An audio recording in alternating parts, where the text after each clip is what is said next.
병창 토크 시작하겠습니다. 오늘도 어김없이 김병주 더불어민주당 의원, 김창수 전 통일비서관 나오셨습니다. 두 분 어서 오십시오. 네, 안녕하세요. 한 주 쉬었다 뵈니까 더 오랜만인 것 같아요. 네, 네. 지난주 제가 사정이 있어서 못 나왔죠. 아, 프로그램이 사정이 있었네요. 시간 조정이 어려워서. 그러니까요. 네. 주블리 TV는 어떻게 잘 되십니까? 아, 주블리 TV는 19만 4천에서 적체된 지 한 달 됐습니다. 전에 취재 파일은 우리 의원님이랑 제가 안 나오는 그 한 주 사이에 또 쑥쑥 자랐다면서요. 17만 7천. 아, 다음 주까지 20만 가고 야. 연말 선물로 30만 가자.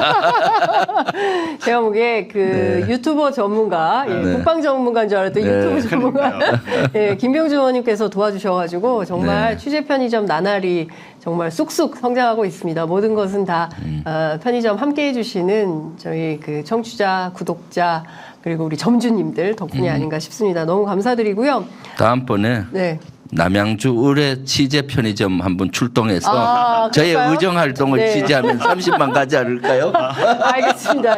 주블리 TV하고 같이 한번 남양주까지 가서 방송하는 가능하시겠습니까? 의원님 가시는 아이고, 따라서 가겠습니다. 어딘데 못 가겠습니까? 야, 이런 헌신적인 자세. 청취자 제가 일단 남양주 가고 그다음에 제가 다음에 의원님을 백두산으로 안내해드릴게요. 오, 아니 진짜 우리 김창수 비서관의 설명을 들으면서 백두산 또 어디죠? 저기 일단은 제가 지금 딱 꿈꾸는 게 있습니다. 저기 우리는 동해에 지금 북한이 자꾸 미사일 쏘고 그런데 이 칠보산이라고 있습니다. 그곳에. 근데 굉장히 멋진 산인데요. 그 칠보산에서부터 거기 최대 해발 고도가 500m 정도 되는 곳이 있습니다. 거기서 동해 푸른 바다를 바라보면서 호연지기를 키운 다음에 개마고원을 그냥 달렸다가 그다음에 저 백두산 천지까지 가는 거죠. 제가 우리 의원님 모시고 한번 그날이 올 거라고 생각해요. 그걸 하기 위해서 미리 지금 제가 투자를 하는 겁니다. 자, 그러면 그때는 장윤선의 취재 편의점이 생방송하겠습니다. 그렇습니다. 백두산 천지 개마고원에서 생방송하는 그날까지 여러분 함께해 주실 거죠? 자, 구독, 좋아요 버튼 누르고 출발하겠습니다. 자, 대통령 네 분께서 오늘 또 나가셨습니다. 네덜란드 국왕 초청으로 국빈 방문 나서는 건데요. 취임 후 16번째 그 예산으로 예비비 포함 578억. 한 번에 나갈 때마다 25억 이렇게 쓰고 계시는데 사실 그동안에는 부산 엑스포 때문에 어쩔 수 없다 이런 측면도 있었는데 이번 일정은 좀 어떻게 보십니까? 사실 이번 큰 이슈가 없는 상태에서 나가는 게 문제인 것 같아요. 이슈가 크게 있어서 진짜로 얻을 것이 많다면은 해외 순방도 필요하겠죠. 그런데 지금 네덜란드하고는 사실 얻을 것이 그렇게 크진 않아요. 반도체 동맹을 체결하기 위해서 가겠다라고 하는데 이미 사실은 우리나라하고 네덜란드 ASML 이런 회사하고는 사실 이미 교류가 활발하고 네덜란드하고도 외교 활동이 활발한 상태에서 크게 얻는 것은 없는 것 같아요. 그리고 또 더 큰 문제는 네덜란드가 유럽에 있는데 아주 먼 나라잖아요. 그런데 가실 때는 통상 인접국 한두 개국을 섞어서 이상국을 가야만이 가성비가 높죠. 그것까지 단순히 갔다 오는 거는 그것까지 가는데 비행 거리가 얼마입니까? 그런데 아마 유럽의 그 옆에 있는 벨기에든 룩셈부르크든 아니면 그 위에 있는 스웨덴이든 이런 등등 여러 나라를 가는 것들이 아마 하려고 했을 때 잘 안 됐을 확률이 있어요. 왜냐하면 지금이 12월이고 유럽은 이미 크리스마스 시즌이거든요. 그럼 크리스마스 시즌에 온다고 하면은 다 거절을 해요, 대부분이. 맞아요. 그런 상태라서 우리 국내가 아주 어려운데도 불구하고 큰 이슈도 없는데 이렇게 간다는 것은 외유성 해외 출장으로 비춰질 수가 있는 것이죠. 그래서 그런 것들이 큰 문제점 중에 하나라고 봅니다, 저는. 지금 말씀해 주신 네덜란드가 국왕이 뭐 다 경제 문제 이런 거 다 결정할 수 있나요? 여기 의원 내각제 아닌가요? 유럽의 국가들이 네, 많은 나라들이 그렇죠. 대체적으로 네. 의원 내각제잖아요. 네. 그리고 이제 우리처럼 또 양당제가 아니고 대부분 다 다당제입니다. 그렇습니다. 예, 그래서 그 이제 넷플릭스 드라마들 보면은 덴마크의 다당제 상황을 중심으로 한 정치 드라마가 있습니다. 베르겐이라는 정치 드라마가 있는데요. 그 이제 소수당들이 서로 어떻게 연정을 구성하느냐 그런 것들과 관련된 네. 이제 네덜란드 정치 드라마입니다. 그래서 저도 우리가 다당제를 체험해보지 않아서 그 드라마를 보면서 아 유럽은 이렇게 다당제 가지고 대화와 협상의 문화가 잘 되고 있구나 그런 것들을 보는데요. 네덜란드도 마찬가지입니다. 네. 이게 다당제예요. 그리고 네덜란드 국왕 초청으로 갔다 그러지만은 네. 다당제이기 때문에 그 총리하고 그다음에 연정하는 정당들하고 정책 조율이 굉장히 중요한 그런 정치 제도에 기반하고 있는 나라입니다. 그런데 이번에 또 총리가 완전히 굉장히 그 우익적인 총리인데 네. 또 그 내부적으로 정치 일정이 복잡해가지고 지금 현재 그 다당제 국가에서는 연정에 따라서 이 연정의 구성이 이렇게 달라져 버리면은 총리가 또 금방 바뀌거든요. 네. 그 지금 또 총리가 곧 바뀔 상황이에요. 그러니까 그 총리가 바뀔 상황인데 총리하고 회담을 해가지고 무슨 일을 할 수 있을 것인가 이런 것들에 대한 뭐 윤석열 대통령이 정말 신비한 외교 능력을 가지고 있는 게 아니라 한다면은 그거에 네. 대한 당연한 의문을 품을 수 있고요.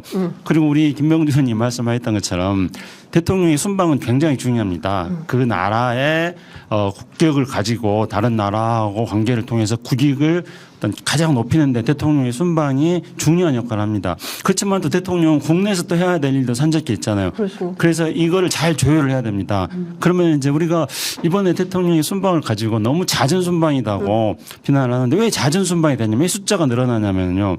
일단은 한번 우리가 돌이켜 보시죠. 지난번에 캘리포니아에서 네. APEC 회의를 하지 않았습니까? 네. 거기에 대통령이 참석하신 거죠. 그 APEC 갔다가 다시 뭐 어떤 분들은 이제 대통령의 잦은 해외 순방을 조금 이제 비판하는 입장에서 다시 이제 그 입국하셨다 뭐 그렇게 하시던데. 네. 근데 그 다음에 또 바로 영국 프랑스를 또 가지 않았습니까?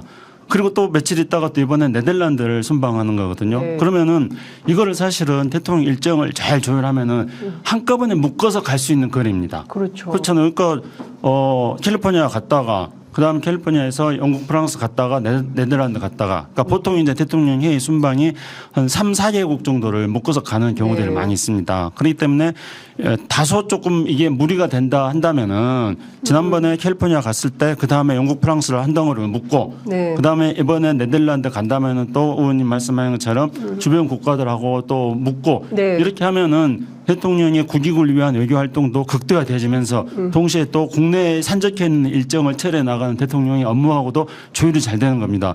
근데 이게 하나도 지금 제대로 안 되고 있는 거예요. 그래서 역대 우리나라 모든 대통령들이 다 그런 식으로 외교 순방 일정들을 잡았거든요. 네. 그러니까 윤석열 대통령은 이 윤석열 정부는 보면은 역대 정부가 취했던 것하고는 그거 거기서부터 이탈된 매우 독특한 뭐 국내 정치에서부터 모든 게 다 특이하지 않습니까? 예. 그런데 이번에 순방 같은 경우도 그런 독특한 점 굉장히 독특하다. 지적하지 않을 수 없다. 일정을 쭉 보면요. 동포만찬 간담회를 시작으로 해서 왕국 리셉션, 상하원 의장 면담, 총리 면담, 공동 기자회견, MOU 서명, 원래는 이제 미술관 방문이었는데 이게 이준열사 기념관 방문으로 바뀌었고요. 네.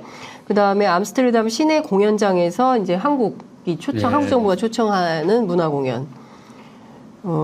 뭘까요? 어떤 컨셉이라고 봐야 됩니까? 의원님 이런 정치 일정 많이 다니시지 않습니까? 네, 네, 예, 이게 그렇죠. 뭡니까? 뭘 사실 하냐면. 뭐 이번 대명부는 반도체 동맹인데 네. 왜 가는지는 그 윤석열 정부 그 김태호나 이런 사람들 한번 초청해서 취재 그러니까. 편의점에서 예. 한번 취재해 안 보세요. 나오십니다. 예, 저희도 모시고 싶습니다. 제일 의무스러운 게 이거예요. 이거 예. 반도체 동맹이라 하지만 반도체 지금 협력이 강화돼 있는 상태에서 예, 이미. 얻을 게 별로 없고 예. 이런데 이 1개국만 이래 가는 거가 진짜로 여러 가지 저도 의문이에요. 네. 그런 것이죠. 그래서 사실은 이런데 1개국을 간다면은 큰 크리스마스 선물처럼 큰 선물이 있어야 될 텐데 그런 선물을 받아와야 될 텐데 그런 선물을 받아올지가 사실은 의문이죠. 그렇기 때문에 국민들께서는 외유성 해외 순방이 아니냐 네. 이런 의혹을 계속 제기하고 또 있는 것이죠, 사실. 네. 네. 그 관계자들을 네. 이 윤석열 정부의 외교 담당자들 장윤선의 취재 편집에 초청하는 방법이 있습니다. 어떤 겁니까? 네. 그건 뭐냐면요. 세게 비판하면 됩니다. 그럼 와서 해명해라. 제가 한번 세게 비판해 볼까요? 네, 세게 한번 비판해 보시죠. 네. 네. 그러니까 이제 지금 반도체 동맹이 제일 중요하다고 하지 네. 않습니까? 그런데 지금 이제 반도체야말로 지금 뭐 반도체는 무슨 산업의 쌀이다 뭐 다 아는 이야기잖아요. 네. 좋아요. 그러면 이제 네덜란드 ASML하고 뭘 할 것인가? 네. 근데 네덜란드 ASML하고는 이미 2021년도에 네. 당시에 화성 시장하고 그다음에 당시 산자부 장관하고 네. 해가지고 이 ASML이 반도체 부품 생산하는 회사인데 세계적으로 굉장히 경쟁력 있는 회사입니다. 네. 그래서 이 회사가 이제 아시아 지부 같은 공장을 만들려고 했는데 네. 어디다 할까 하다가 뭐 대만에다 할까? 근데 뭐 대만은 또 TSMC가 있으니까. 근데 이제 우리 산자부하고 당시 이제 그 화성시하고 같이 협력해가지고 그래서 동탄에다 그 공장을 유치하기로 했어요 이미. 네. 2021년에 동탄 유치하기로 결정을 했습니다. 네. 그리고 2022년도에 네. 이미 동탄에 공장 착공식도 다 했어요. 그러니까 이미 기반이 다 만들어져 있는 것이기 때문에 만약에 대통령이 순방한다 그러면은 대통령이 어느 때 순방을 해야 되냐면은요 협상을 하는데 그 ASML이 말 안 듣는다거나. 그렇죠. 그리고 네. 이제 이 한국으로 안 오고 뭐 일본에 간달까, 뭐 대만으로 간달까. 네. 그럴 때 이제 물 밑에서 작업을 하는데 잘 안 되니까. 네. 그때는 대통령이 딱 가가지고 네. 꼭지를 탁 따줘야 되는 겁니다. 그렇죠. 근데 이미 다 결정했거든요. 동탄 오기로 했고 그리고 이제 ASML 그 사장이 와가지고 네. 2022년에 착공식 와가지고 네. 한국 정부와 네. 그리고 그 한국의 지자체가 협력을 너무 잘해가지고 네. 그 한국과 반도체 협력 지금 잘해 나가는 순탄하게 가고 있다. 이미 다 그렇게 해놓은 거거든요. 그러니까 자락을 다 깔아놨는데 그러면 이제 이번에 반도체 동맹으로 해서 네덜란드를 방문하는 거는 반도체 동맹이 목적이 아니라 이미 이미 차려놓은 밥상에 네. 숟가락 하나 올리러 간 거다. 대통령이 숟가락 올리러 갔어야 되겠습니까? 그러니까요. 그러니까 지금 성과를 지금까지 이룩한 성과에다가 한두 개 플러스해서 부풀려서 네. 이 전체적인 성과 기승전 문재인 정부 하는데 이번엔 기승전 윤석열 정부 할 것 같아요. 문재인 정부에서 이렇게 노력하고 네. 했던 것들은 네. 뒤로 하고 이렇게 성과를 얻었다라고 이렇게 홍보할 확률이 많잖아요. 그걸 네. 좀 지켜봐야 될 것 같고요. 네. 네. 그러니까 지금 말씀 주신 내용을 종합을 해보면 대통령이 외교적으로 성과를 실질적인 역할을 해야 되는데 그런 건 전혀 없고 갔다 오고 나면 뭐 MOU 얼마 뭐 체결했다 뭐 우리 경제적 성과다라고 어떤 홍보용 뭐 이런 방식으로 언론을 또 동원하거나 이런 것은 아닌가라는 생각이 좀 들기도 합니다. 신명철님께서 겨울비가 추적추적 내리는 퇴근길 지금 퇴근하시나 봐요. 네, 이 시간에 퇴근하시는 늦게까지 분인데 일하신 나라 있으셨네요. 해외에 계신가? 해외는 아마 겨울비가 네. 추적 그건 아니네. 서울이네. 예. 그렇죠. 우산 쓰고 방송 청취합니다. 주불리 김병주 의원님 방송 동시에 하시네요. 네. 감사합니다. 제가 보기에 감사합니다. 신명철님은 네. 김병주 의원님 팬이신 것 같아요. 네, 예. 뭐 응원 네. 메시지 한번 주시고요. 네. 구독, 좋아요 하셨죠? 장윤성 취재 파일 예. 구독, 좋아요 예. 해주시고요. 아유. 장윤성 취재 파일 구독자는 주불리 김병주. 구독하시고 댓글에 일자 한번 눌러주세요. 네. 일자 누르면은 네. 얼마나 들어오시는지 알 수 있죠. 네. 알겠습니다. 기분 좋은 주불리 이렇게 남프로님께서도 네. 저 댓글 주셨습니다. 어쨌든 지금 좀 봐야 될 것 같다라는 생각이 좀 들고요. 제가 이것 좀 여쭤보고 싶었습니다. 네. 이분께 김건희 여사가 작년 9월에 명품백 받은 걸로 지금 논란이 되게 크게 되고 있습니다. 그런데 이 문제에 대해서 수사나 조사나 이런 게 하나도 없는 상태고요. 그리고 대통령실 해명에 따르면 선물 반환 창고가 있다는 거예요. 선물 반환 창고에 이거를 1년째 보관 중이다라는 건데 지금 뭐 예컨대 이거를 김정숙 여사나 아니면 김혜경 여사였다면 그렇게 했겠냐라는 민주당 지지자들의 이제 비판이 있는 게 사실입니다. 근데 그냥 평범한 일반 시민의 시각으로 보더라도 아니 대통령실에 그런 게 있습니까? 청와대에 그런 거 있었어요? 선물 반환 창고?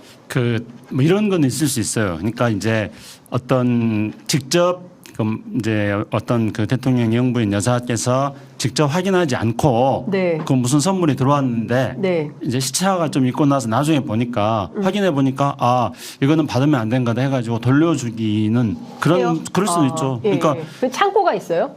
그 창고야 뭐 그냥 그 용도의 창고가 아니라 선물 반환을 하기 위한 이 용도의 창고라기보다도 네.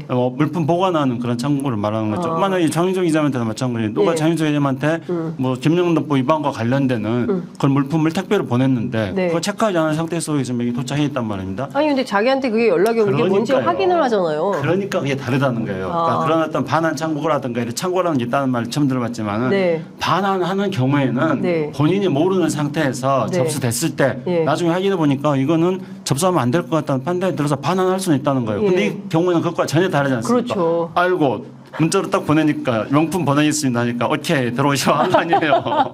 그렇죠. 명품 아니면은 면담 네. 일정이 안 잡혔습니다. 그러니까 사실 공무원 우리 대한민국 공무원 부인 네. 중에 만약에 이렇게 명품백을 받고 또 이러한 의혹이 방송을 통해서 의혹이 제기됐다면은 바로 이것은 수사나 또는 조사가 들어가는 거죠. 네. 그리고 거기에 대한 응당한 처분이 있는 것이고요.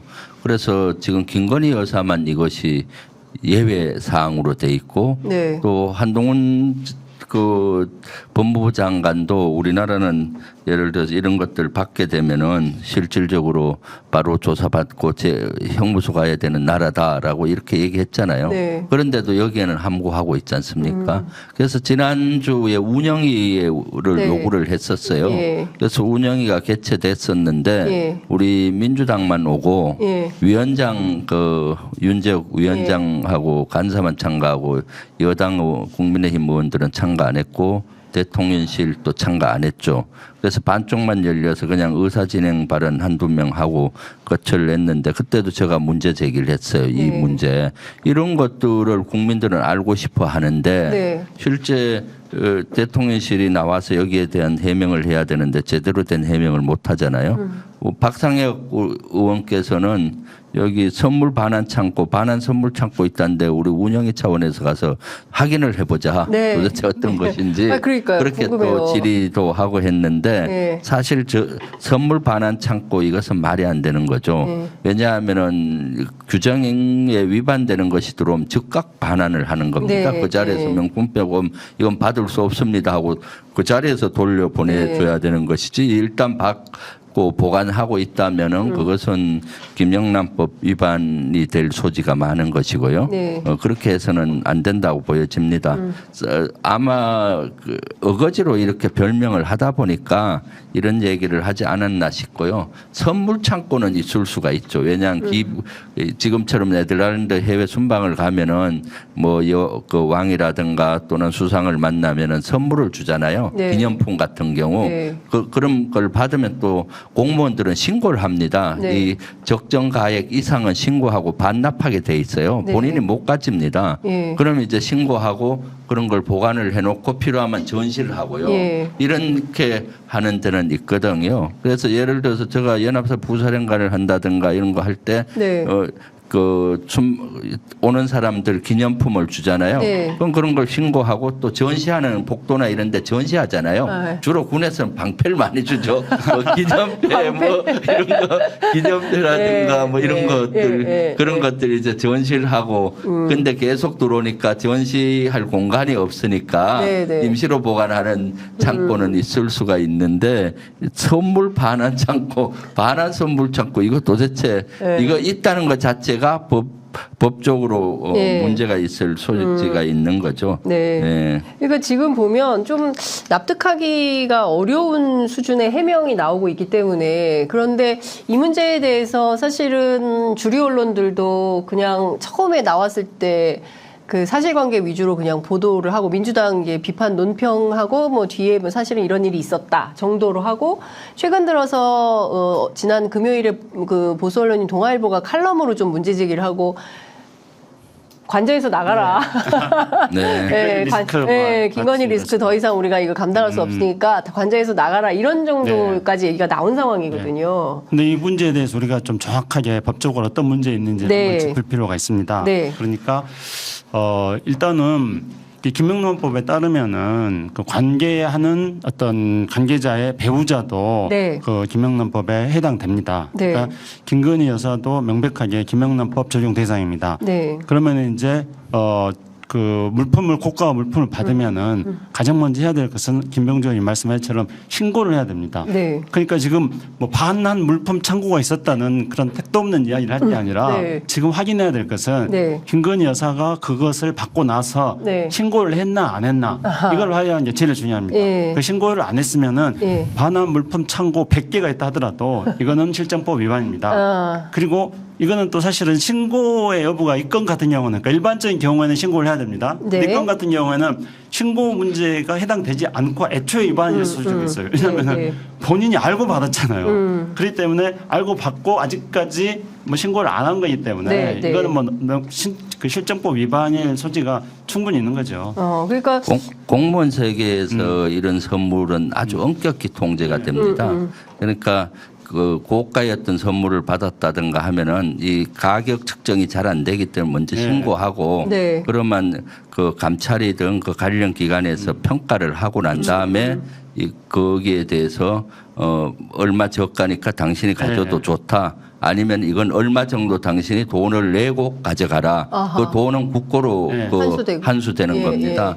예를 든다면은 트럼프 대통령께서 18년도인가요? 17년도 한국에 최초로 오셨었잖아요. 짐하고 그때 오셨을 때 제가 그 캠프 험프리 가서 네. 브룩스 연합 사령관하고 네. 이렇게 그 영접도 하고 네. 브리핑도 하고 뭐 이렇게 했을 때 네. 선물을 하나 주는데 네. 그 배지 같은 이런 목걸이 비슷한 걸 주더라고요. 네, 이런 그 네. 문장을. 네. 그래서 그걸 신고를 했어요. 네. 그런 걸 그런 받으면은 것도. 네. 그래서 제가 봤을 때 몇만 원 가지 않을 네. 것 같은데 혹시 모르니까 신고를 했더니 거기서는 한 300불 정도 그 가격이라고. 감찰해서 네. 가격으로 평가를 하더라고요. 그래서 저보고 한 2, 30만 원을 내고 갖고 가든가 아니면은 놓고 가라. 반납하든가 해서 네. 그건 뭐 2, 30만 원 갖고 그때 군인들은 가난합니다. 그 어떻게 사실은 했습니까? 그냥 뭐 반납이 됐죠 뭐. 2, 30만 원 내고 가져갈 건지 아니면은 그냥 국고로 환수되든지 그래서 아마 그런 것들이 어딘가 네. 환수돼서 네.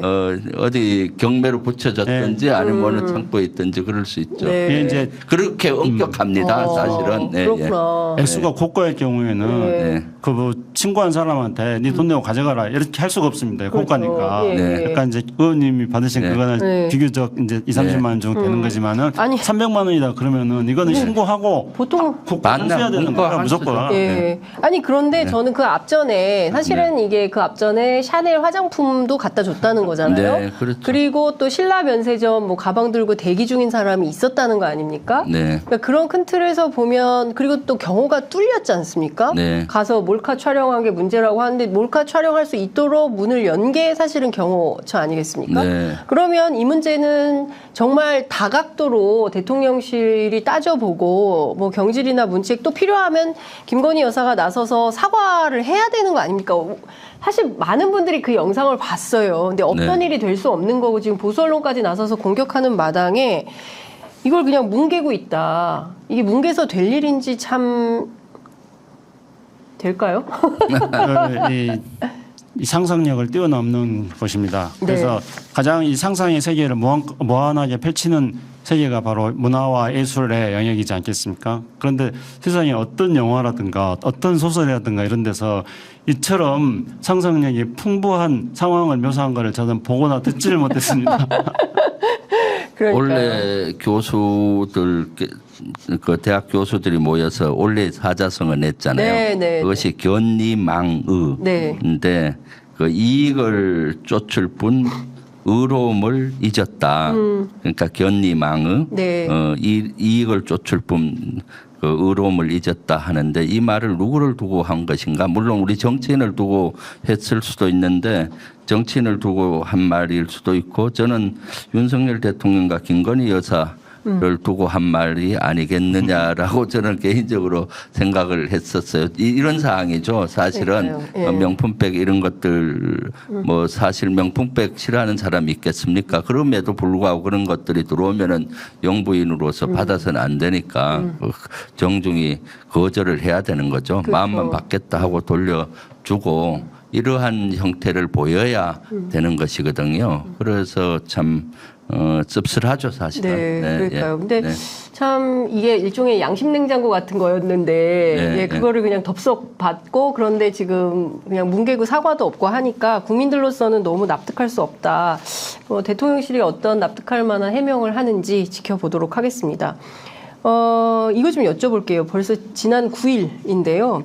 한미일 3국 외교장관들이 모였습니다. 새로운 대북 이니셔티브를 추진하겠다. 이렇게 선언을 했는데, 뭐, 사이버 범죄, 암호화폐 세탁에 따른 위협 대응, 미사일 발사 대응, 뭐 등등에 대한 내용이 나왔는데, 이게 지금 한미일 3국이 모여서 새로운 대북 정책, 대북 이니셔티브를 만든다면 무엇을 위한 건지 어떻게 분석을 좀 해봐야 될까요? 김창수 비서관께 여쭤보겠습니다. 이제 지금 지난 시간에도 계속 말씀드렸던 것 중에 지금 미중 관계는 큰 곡선을 그리면서 변하고 있다 그랬잖아요. 그럼에도 불구하고 또 미국은 중국을 억제해야 되는 어떤 그 요소들을 가지고 있어야 됩니다. 그랬을 경우에 이제 미국 입장에서 중국한테는 이렇게 말할 수 있어요. 야, 북한이 문제가 되는데 북한이 항상 사고 치는데 니들 왜 북한이 사고 치는 거에 대해서 그냥 방치하느냐 이렇게 해가지고 중국의 목을 거는 수단을 그렇게 해서 가지는 겁니다. 그래서 과거에도 그랬어요. 과거 이거는 심지어 오바마 정부 때도 마찬가지였어요. 북한이 핵실험하거나 뭐 미사일 발사하거나 그러면은 야 중국 너희들하고 내가 대화를 하고 싶은데 왜 너희들은 북한이 저렇게 하는 것들에서 방치하느냐 이런 식으로 이제 대중국 접근을 위한 견제 수단으로서 북한을 활용했다. 물론 이제 그것이 100% 대북 정책의 목표는 아니지만은 그런 측면도 있었습니다. 근데 이제 실질적으로 북한이 지금 뭐 핵실험도 하고 실제 핵실험은 안 했습니다만은 이제 북한이 ICBM 발사라든가 군사해상 발사 이런 것들 통해 가지고 북한의 군사 능력이 계속 발전해 나가기 때문에 북한에 대해서 뭐 한미일이 대응해야 되는 그런 필요성은 분명히 있는 건데 그런 차원에서 이제 하지만 실질적으로 지금 이야기하고 있는 것들이 그런 현재 북한과의 위기가 고조되고 있는 이런 상황에 대한 적절한 대응인가 이런 것들에 대해서 한번 좀 짚어볼 필요가 있는 거고요. 그런 것들에 대해 적절한 대응이라는 측면이 조금 부족하기 때문에 왜 적절한 대응이라는 게 부족하냐면은 적절하게 대응하려면은 우리가 튼튼한 안보, 북한의 군사 능력이 강화되는 것에 대해서 국방을 튼튼히 하는 것은 기본입니다. 그걸 기본으로 하고 그 다음에 이제 그런 북한에 대해서 우리가 당근은 뭘 얼마만큼 쪼개서 줄 것인가 한꺼번에 줄 것인가 이런 또 전략을 짜야 되는 거죠. 근데 그런 전략은 하나도 없어요. 그러면서 오로지 윤석열 대통령이 하는 이야기는 힘만 쓰는 평화. 그러니까 윤석열 대통령이 말하는 힘에 의한 평화라는 것은 힘에 의한 평화가 아니라 힘만 쓰는 평화를 하겠다는 겁니다. 힘만 쓰는 평화를 하겠다는 거기 때문에 전략이 없는 거죠. 그렇기 때문에 지금 이제 뭐 북한에 대해서 하는 정책이 과연 실효적인 정책을 하는 것인가에 대한 의문을 가지고 있다는 겁니다.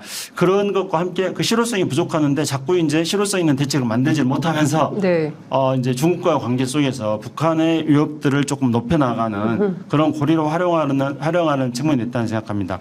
종합적으로 본다면은 뭔가 지금 미국의 대중국 전략이 마당은 넓게 하고 그 높은 담장은 좁게 하겠다 이렇게 지금 하고 있는 거지 않습니까? 그래서 마당을 넓게 한다는 거는 이제 넓은 분야에서 중국하고 교역을 하겠다 이런 거고 그다음에 이제 담장을 높이 치겠다는 거는 뭐 반도체라든가 AI라든가 이런 좁은 부분에서는 중국과 경쟁을 하겠다는 건데 그런데 또 다른 한편에서 보면은 한반도가 높은 담장이 되어버리고 있어요. 그러니까 중국하고는 교류를 막 하면서 한반도에서는 남북 간의 대치 상황에 대해서 이것을 풀어나가기 위한 노력은 하지 않고 계속 힘만 쓰는 평화만 하기 때문에 한반도는 지금 담장이 계속 높아지고 있는 그런 상황이라고 볼 수 있겠습니다.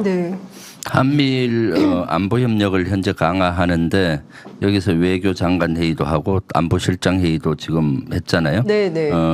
그동안은 북한의 핵미사일에 대응하기 위한 한미일 안보 협력 강화를 했는데 이번에 좀 추가된 것이 사이버 범죄와 암호화폐 세탁 이런 것도 북한의 큰 위협이니까 네.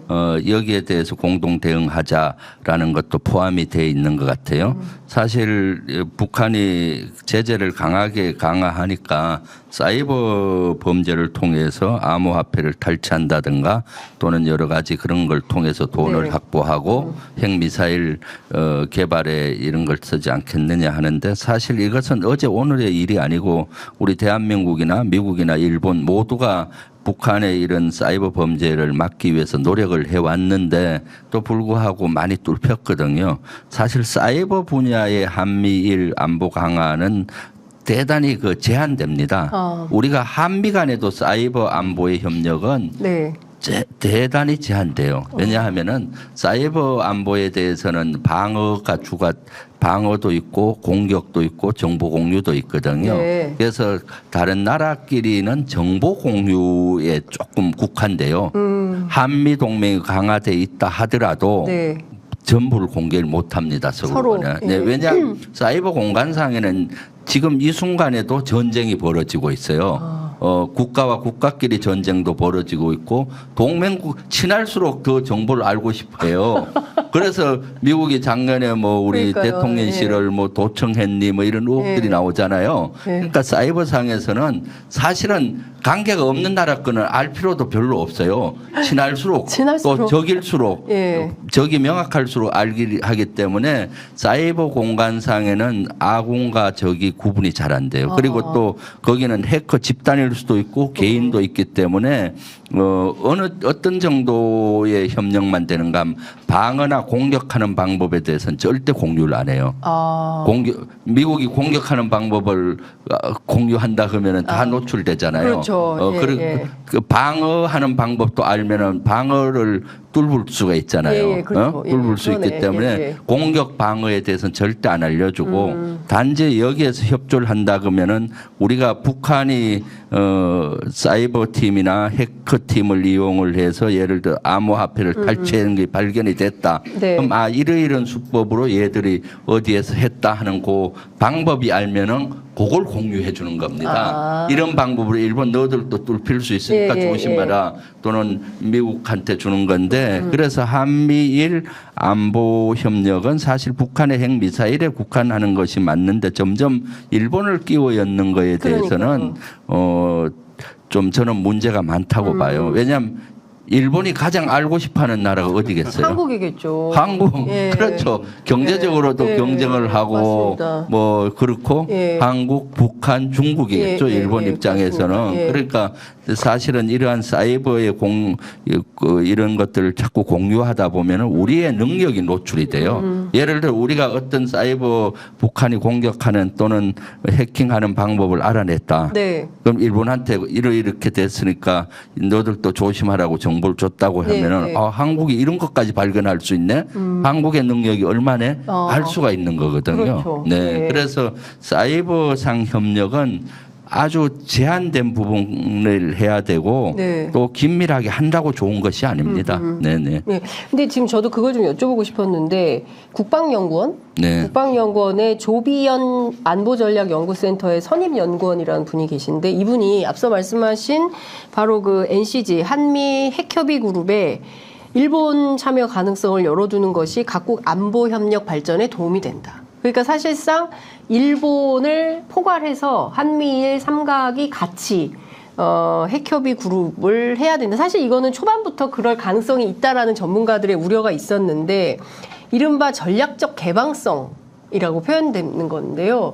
일본이 들어오면 어떻게 되는 겁니까? 우선은 이 일본 문제는 의원님도 말씀했습니다만은 우리가 굉장히 민감하고 심각하게 생각해야 될 사안입니다. 그래서 그걸 결정할 때는 매우 신중하게 결정해 나가야 됩니다. 왜냐하면은 우리 국민들이 그냥 쉽게 느끼는 게 있지 않습니까? 일본은 자신들이 과거에 저질렀던 만행에 대해서 전혀 반성을 하고 있지 않지 않습니까? 그렇습니다. 그리고 우리 그 영토인 독도에 대한 침략 야욕을 여전히 가지고 있고요. 그렇기 때문에 일본과의 관계에 대해서는 우리가 매우 신중해야 되는데, 근데 거기다 또 한술 더 떠서 일본의 외교는 매우 치밀하고 매우 노련합니다. 그래서 저는 이제 그 일본의 그런 외교가 뭐 상당히 어떻게 보면은 교활할 정도라고 생각합니다. 일본의 외교는 교활하다. 네. 근데 이제 이 교활하다는 게 외교적으로 적절한 언사가 아닐 수도 있기 때문에 제가 표현하자면은 교라는 상상성의 동물이 있고 활이라는 상상성의 동물이 있습니다. 그래서 교라는 동물과 활이라는 동물이 한 몸이 되는 게 바로 교활입니다. 그래서 일본 외교는 굉장히 상상성의 동물인 교와 상상성의 동물은 활을 합친 것과 같은 그런 외교를 하는 겁니다. 그래서 우리가 그런 일본의 외교의 어떤 굉장한 술수 같은 것들을 잘 읽어야 되는 거거든요. 아니, 지난번에 그 말씀 해주신다고 했어요. 엑스포. 엑스포. 맞아. 막판에 사우디 지지하다가 막판에 한국으로 돌아서서 그것도 이제 의문이 난다. 의문이 간다고. 그렇죠. 지금 뭐 이게 교활에 들어가는 겁니까? 당연하죠. 그래서 그 시점에서는 우리가 엑스포 결정을 앞둔 상황이기 때문에 이런 이야기를 할 수 없었습니다. 그런데 이미 이제 일본 입장에서 보면 판세가 굳어졌다고 판단하는 거예요.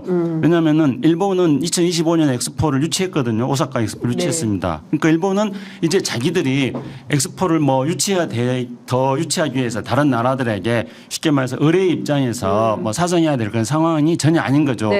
이미 이제 다음 엑스포 유치 국가이기 때문에 다른 많은 나라들과 관계를 통해 가지고 많은 정보를 가지고 있는 거예요. 그 일본이 판세를 딱 볼 때 보면은 이건 이미 굳어졌다고 본 거예요.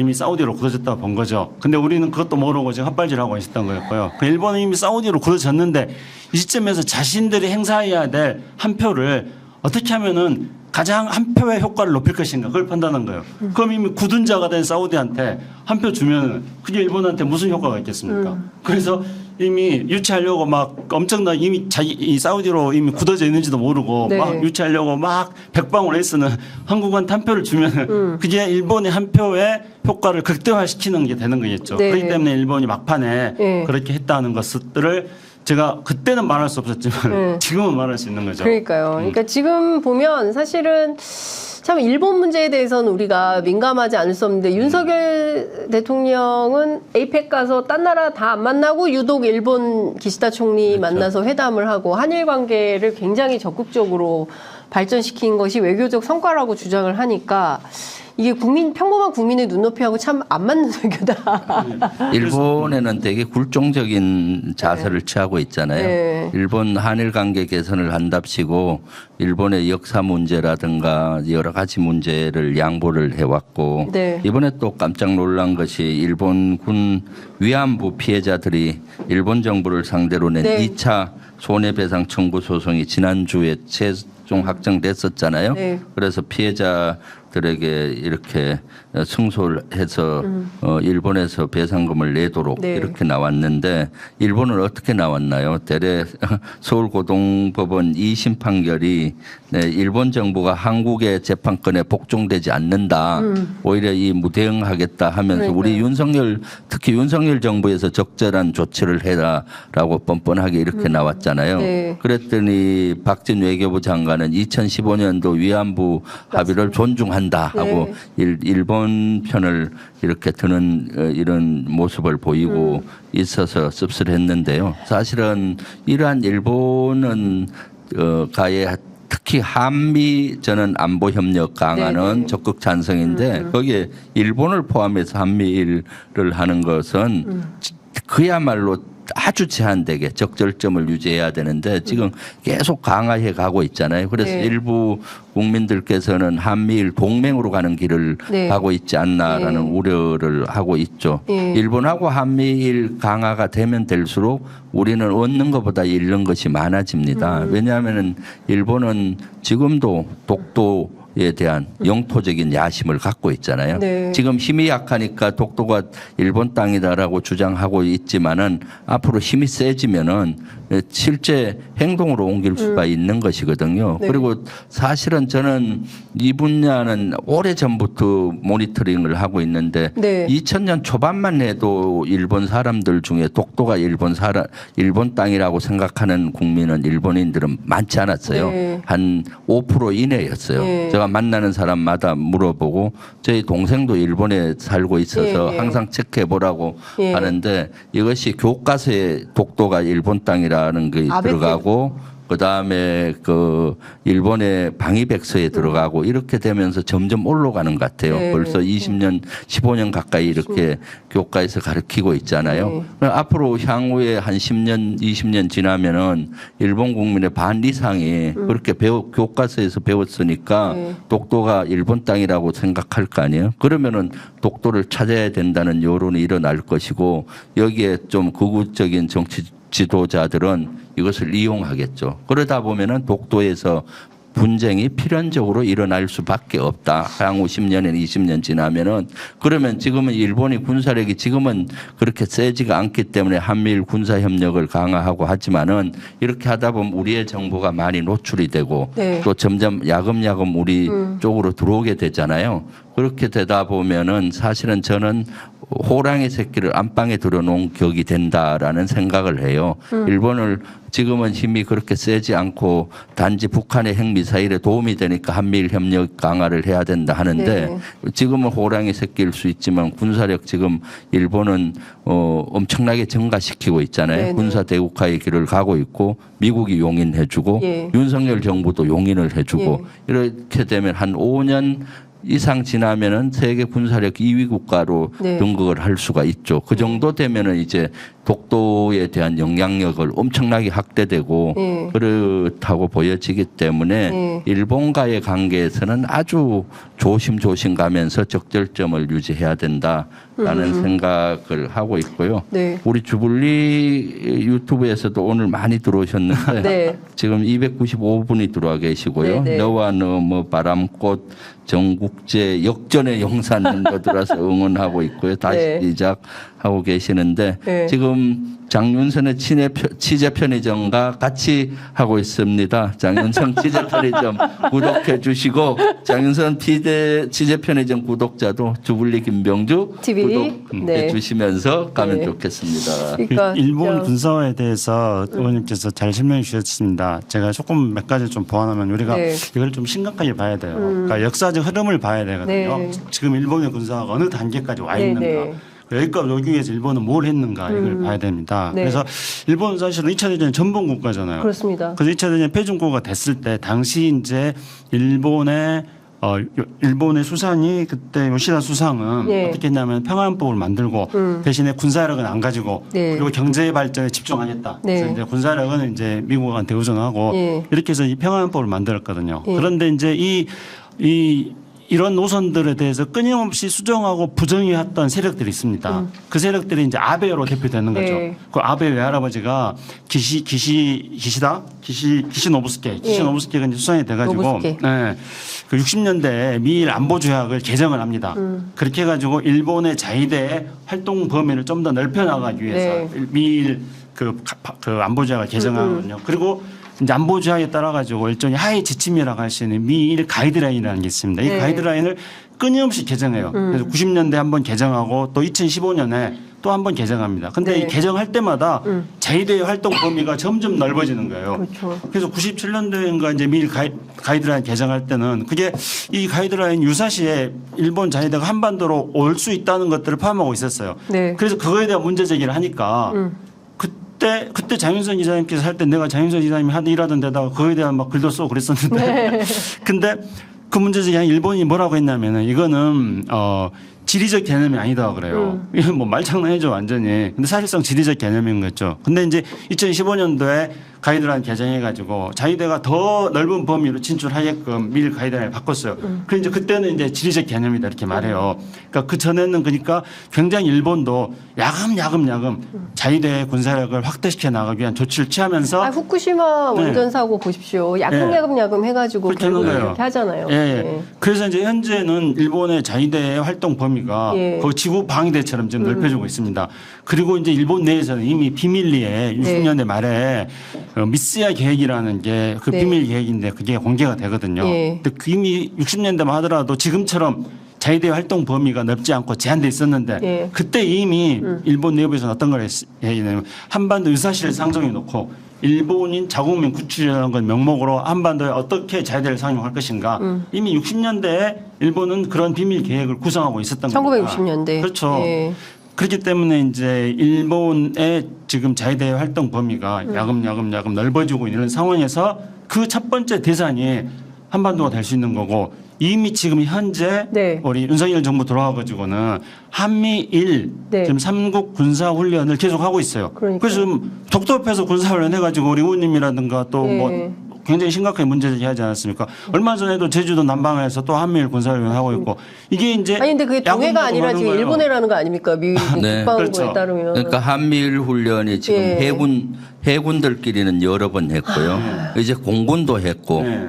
육군은 아직 안 했어요. 네. 육군은 해군과 공군이 하면은 바다와 하늘에서 예. 아직 우리 국민들께서 인식을 못 체감. 하는데 체감이 육군까지 들어요. 하면- 육군까지 하면 어디서 훈련하겠습니까? 우리 땅에서 하는 거 육해 아니에요? 공군, 육군에서 예. 그 한미일, 한국 육군과 미국 육군과 일본 육군이 예. 북한 핵미사일에 대응하는 훈련을 한다. 그럼 어디서 해야 될 것 같아요? 아이고야. 그럼 우리 영토에서 예. 할 확률이 많겠죠. 예. 그럼 그렇죠. 자위대 육군이 들어올 수밖에 없잖아요. 예. 그러니까 이런 것들이 야금 들어오는 그러한 걸 용인했죠. 그래서 지난번에 해군을 용인했고 또 얼마 전에는 공군이 이제 훈련하는 거 또 그냥 받아들이고 여론에 아예 이슈도 안 됐어요. 아, 그러니까요. 네, 그런 것들이 뭐 앞으로 미래 사실은 위협을 점점 우리한테 가지고 오는 격이 되는 것이죠. 옛날 네. 같으면 뭐 평화운동단체, 뭐 반미운동단체 이런 데라도 있어서 네. 뭐 시위라도 하고 네. 막 뭐 학생들이 붙잡혀가고 네. 이러면 신문에 사진이라도 나오면서 아 이런 훈련에 대해서 문제 제기하는 국민들이 있구나라는 거를 이제 맞습니다. 평범한 시민들이 알게 되는데 이제는 운동단체도 그런 역할이 없으니까 의원님 말씀해 주신 대로 그런 일이 있는지 없는지도 네. 모르고 전문가들만 알고 그냥 넘어가고 용인해버리는 네. 이런 건데 그러다가 우리가 나라 뺏긴 거 아닙니까? 네. 지금 윤석열 대통령이 헤이그 가서 1907년 2차 세계 네. 만국 평화회의 우리 거의 들어가지도 못했어요. 이준 열사님이. 예. 근데 거기를 원래는 또 가려고 하지도 않다가 미술관 가려고 하다가 갑자기 일정 바꿔가지고 이것도 좀 이상해요. 그런데 네. 이러다가 또 우리가 무슨 일을 당하게 될지 정말 너무 걱정됩니다. 제가 그 헤이그에 또 가서 이제 헤이그에서 회의를 가고에 제가 민간 시절에 평화운동할 때 네. 헤이그도 가고 그랬습니다. 근데 이제 그때 지금 윤석열 대통령이 헤이그 방문하는 거는 만약에 헤이그에 그때 만국 평화회의 했던 그 장소인 리더라를 가지 않으면은 네. 또 거기 빠뜨렸다고 뭐 비판할까 봐서 면피하려고 가는 걸 보여집니다. 근데 윤석열 대통령이 거기를 방문한다 하더라도요. 심각한 자기 모순에 빠져 있는 겁니다. 그러니까 우선은 첫째 헤이그 만국 평화회의의 정신과 네. 윤석열 대통령의 정책은 완전히 180도 다르다는 거예요. 첫째가 그거고 두 번째로는 이제 헤이그 만국 평화회의에 참여했던 우리 이준 열사를 비롯한 3열사는 네. 그 고종의 특사로서 1905년 일제에 의해서 강제적으로 을사느냐 이 체결된 것들을 국제사회에 알리기 위해서 그렇죠. 그래서 반일 간 차원에서 간 거예요. 예. 근데 윤석열 행보는 전혀 다르지 않습니까? 네. 그 헤이그 만국 평화회의라는 거는 이 20세기 마지막 그러니까 1999년에 네. 아니 1899년 1899년에 아 이거 이대로 놔두면은 이제 인류가 워낙 그 19세기에 전쟁을 많이 해가지고 이대로 놔두면은 정말로 인류가 전쟁에 의해서 망할 것 같다.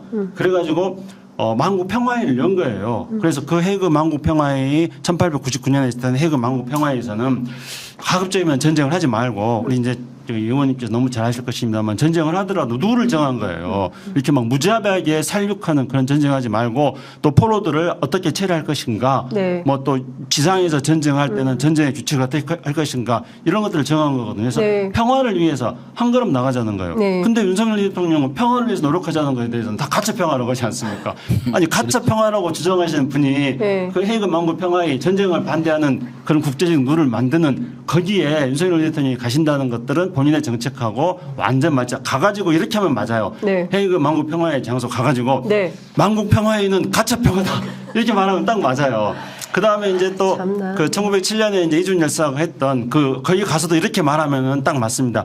이준 열사의 행동은 무모한 행동이었다 이렇게 말하면 되는 거예요. 네. 그러니까 윤석열 대통령이 거기에 헤이그 만국 평화의 장소에 가는 거는 현재 윤석열 대통령의 정책과 완전히 모순되는 자가당착적 그 방문이다. 저는 그렇게 생각합니다. 네. 자, 저기 영산에 있는 관계자들, 외교부에 있는 관계자들 장윤선 취재 파일에 나오셔가지고 취재 편지에 나오셔가지고 네. 이 점에 대해 설명 좀 해주세요. 네, 갑자기 네. 너무 궁금해서 네. 아니 갑자기 그 오윤주 차관을 모시고 싶다는 생각이 든다. 그분 또 이상한 장관으로 가셔가지고 좀 이해할 수 없는 김태호 1차장. 김태호 1차장 뭐 문자 보내도 답도 없습니다. 그래요? 네. 지금 사실 뭐 웃으면서 얘기를 하고 있지만 지금 한반도 상황이 매우 녹록지 않은 건 누가 보더라도 자명한 상황인 것 같고요. 점점 일본하고 가까워지는데 우리 국민들이 그것을 바라고 있는 것인지에 대한 질문을 끊임없이 하고 있는데 대통령실은 답변이 없고 자화자찬식으로 잘하고 있다라고 주장을 하고 있어서 이러다가 정말 위기의 상황이 됐을 때 어떻게 할 건지에 대한 답답함 뭐 이런 것들이 있습니다. 뭐 저희가 오늘 좀 일찍 끝내야 돼가지고 정리를 하긴 해야 되는데 요건 제가 좀 여쭤봐야 될 것 같아가지고요. 조태용 안보실장하고 제이크 설리번 미국 국가안보보좌관이 안보실장 회의를 하면서 9.19 군사합의 일부 효력 정지가 북한의 지속적인 합의 위반에 대한 신중하고 절제된 조치다. 마치 9.19 합의를 우리가 먼저 파기한 것이 잘된 것 같은 느낌에 제가 어제 확인해 보니까 백악관에는 그런 논평은 아직 없던데 이런 미국의 태도 역시 좀 자가당착적인 것은 아닌가요? 글쎄요, 미국은 최초 제가 미국 고위 당국자나 제가 아는 인맥을 네. 통해서 9.19 군사합의 파기한다고 윤석열 정부에서 또는 효력 정지한다고 할 때 네. 미국은 어떤 입장인가 여러 루트로 체크해 봤더니까 미국의 대다수 고위급이나 정책 네. 지도자들은 반대 입장이었어요. 9.19 합의 파기 반대. 파기나 효력 정지를 반대한다는 예. 입장이 더 지배적이라 하더라고요. 왜 예. 그런가 하면은 지금 미국은 한반도에서 긴장을 조성되는 것을 원치 않은 겁니다. 그리고 군사합의 파기라든가 또는 효력 정지를 하면은 네. 한반도 지역에 긴장이 고조되고 있잖아요. 미국은 지금 최우선 관심사가 예전엔 우크라이나 전쟁이었는데 지금은 이스라엘하고 하마스 전쟁 지역이 1번이고 2번이 우크라이나 지역입니다. 그런데 한반도마저 긴장이 고조되면은 미국 감당해내기 어렵거든요. 그러기 때문에 한반도에서는 긴장 고조를 원치 않아서 9.19 군사합의 파기나 효력 정지를 안 했으면 하는 입장이었고요. 그래서 그 전에 한미 국방장관 회담이나 이런 거 할 때 미국은 검토하자고 했지. 적극 응하지를 않았어요. 그런데 우리가 이거 비행금지 구역 효력 정지하고 하니까 미국은 전통적으로 한미 관계를 고려해서 우리가 먼저 치고 강하게 나가면은 마지 못해서 그냥 뭐 이렇게 인정한다는 식으로 나왔고 이번 것도 미국은 마지 못해서 이렇게 한 걸로 보여져요. 그러니까 절제되고 뭐 어떻다는 정도의 반응이었고요. 그동안 우리가 미국 말을 얼마나 윤석열 정부 들어와서 잘 들었나요? 네. 한일 관계 껄끄러운 한일 관계 개선하라니까 개선해서 20년 수건이 미국은 풀렸다 하잖아요. 미국은 20년 전부터 한일 관계를 풀어서 한미일 협력 관계를 강화해서 북한뿐만 아니라 중국을 견제하려는 이런 생각을 가지고 있는데 미국 혼자 중국을 견제하기 어려우니까 네. 그동안 한일 관계가 껄끄럽다 보니까 그게 이루어지지 않았어요. 제가 연합사 부사령관 할 당시도 네. 5년 전에 연합사 브룩스 사령관은 끊임없이 한일 관계 개선을 위해서 요구도 하고 노력도 하고 했지만은 우리가 한일 관계는 역사 문제나 독도 문제나 이런 것 때문에 풀리지가 않았는데 윤석열 정부는 풀어줬잖아요. 그러니까 지금 9.19 군사합의 효력 정지한다고 강하게 치고 나가니까 어쩔 수 없이 용인해서 한 발표다라고 저는 생각이 듭니다. 네. 아유, 참 답답한 상황입니다. 제가 끝으로 이것 좀 여쭤볼게요. 서울의원 보셨습니까? 네. 당연히 저는 개봉하는 날 저조로 봤습니다. 아유. 저도 어제 봤는데요. 네. 정말 답답해서 전직 군인으로서 어떻게 보셨는지 너무 궁금했어요. 네. 여쭤보고 싶었습니다. 아, 그래요? 네. 저는 윤석열 대통령과 오버랩이 많이 되더라고요. 그 당시는 군사 구태타였죠. 법까지 절차와 이런 걸 어기고 이렇게 항명을 하면서까지 정권을 탈취해가고 또 그 과정에서 그걸 은폐했잖아요. 네. 12.12에 대해서 은폐된 부분이 많았고 그런데 이번에 많이 문제가 제기됐지 않습니까? 윤석열 정부도 지금 정상적이고 합리적인 절차보다는 은폐하고 축소하고 또 지금 그 당시는 총칼로 그렇게 했다면 지금은 검찰 독재라는 명목으로 합법을 가장해서 지금 야당을 탄압하고 야당 대표를 탄압하고 5만 대 이렇게 칼을 들어대고 있는 거죠. 보이지 않는 칼. 여기는 합법을 가장해서 압수수색하고 구속하고 하기 때문에 그것이 더 무서운 거죠. 이제 우리 국민들은 그런 인식을 많이 하고 있는 것 같아요. 그래서 그때와 방법은 다르지만은 하는 메커니즘은 비슷하다라고 생각해서 더 윤석열 정부와 맞서 싸워서 민주주의를 지켜내야 되겠구나 하는 생각을 했죠. 언젠가 네. 그 예결위 회의장인가요? 그래서 목숨 걸고 싸우시겠다. 네, 그렇죠. 네, 예. 그래서 네. 군인다구나라는 생각을 했습니다. 네. 김창수 비서관은 어떻게 보셨어요? 저는 그걸 보면서 이제 많은 분들이 다 분노 지수가 높아졌다고 하지 않습니까? 근데 이게 뭐 역사가 스포일러여가지고 우리가 이미 다 알고 있는 사실이었습니다만 저도 뭐 잘 알고 있었죠. 그런데 그걸 보면서 어떤 광기 어린 그 세력들의 술수가 성공하고 네. 그리고 어떤 선의 정의를 위한 노력들이 계속 좌절하면서 그걸 보면서 이제 그 분노 지수가 높아지면서 한편으로 또 마음 졸이기도 했습니다. 근데 제가 그 영화를 보면서 교훈으로 삼았던 건 두 가지였습니다. 하나는 우리가 잘 알고 있었다고 생각했지만은 어느 사이 잊고 있었어요. 그래서 우리가 역사를 잠시 망각한 사이에 그 역사를 망각하는 그 틈을 타고 다시 그런 어떤 광기 어린 그런 어떤 그 틈바구니 속에서 그 역사가 다시 재현되고 있는 건 아닌가 하는 점에 대해서 우리 스스로를 현 시대로 우리가 한번 성찰해 봐야 됩니다.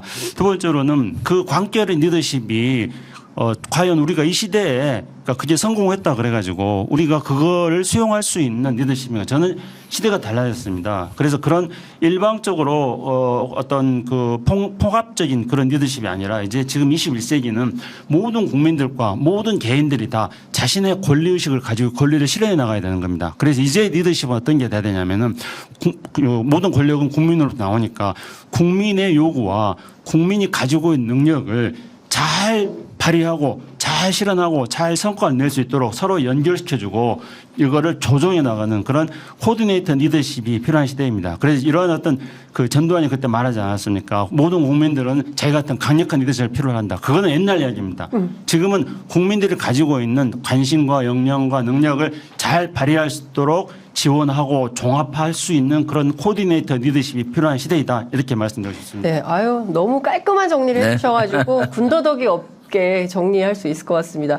오늘 두 분 말씀 너무 잘 들었고요. 다음 주 또 뵙겠습니다. 다음 주에도 외교안보 현안이 많을 것 같아서 다음 주 또 기대하겠습니다. 말씀 잘 들었습니다. 감사합니다. 네, 감사합니다. 감사합니다.